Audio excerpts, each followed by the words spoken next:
বিশিষ্ট পরমাণু বিজ্ঞানী, শিক্ষাবিদ, বাংলাদেশ উন্মুক্ত বিশ্ববিদ্যালয়ের প্রতিষ্ঠাতা উপাচার্য ইমেরিটাস অধ্যাপক ডক্টর এম শমশের আলীর নামাজে জানাজা বাদ জোহর ধানমন্ডি বাইতুল আমান জামে মসজিদে সম্পন্ন হয়।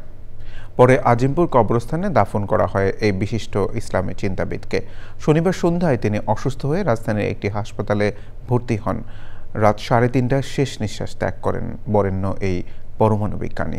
শহীদুল্লাহ রাজুর রিপোর্ট। আসল বান্ডেল থাকলে প্রতি সেনমানিতে টাকা বাঁচবে। বিকাশ সেনমানি বান্ডেল কিনে জিতুন প্রতি লেনদেনে। আমরা কোরআন বুঝে পড়ি।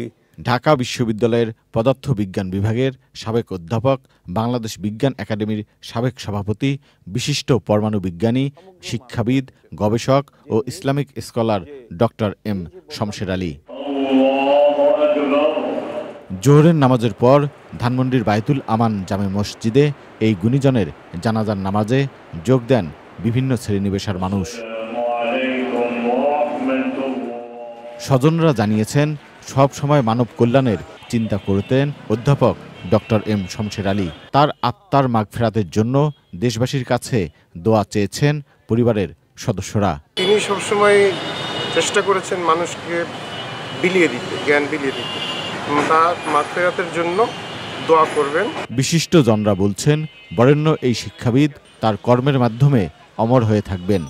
জনগোষ্ঠী, দরিদ্র জনগোষ্ঠী, পিছিয়ে পড়া জনগোষ্ঠী এবং শিক্ষা থেকে বঞ্চিত ঝরে পড়া জনগোষ্ঠীকে উনি শিক্ষার আলো দেওয়ার জন্য উনি বাংলাদেশ উন্মুক্ত প্রতিষ্ঠা করেছেন।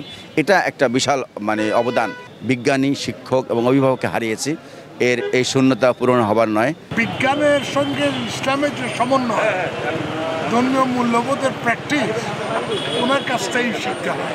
সৃষ্টির রহস্য উদ্ঘাটনে কি থিওরি দিয়ে বোঝানো যায়, ইসলাম ধর্মে যে কথাটা বলে এগুলো যে ফ্যাকচুয়াল অ্যান্ড ভেরিফাইড সায়েন্টিফিক্যালি সেটা প্রচার করতে।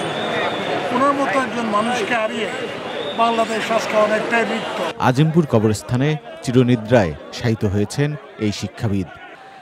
Shahidullah Raju, channel I, Dhaka.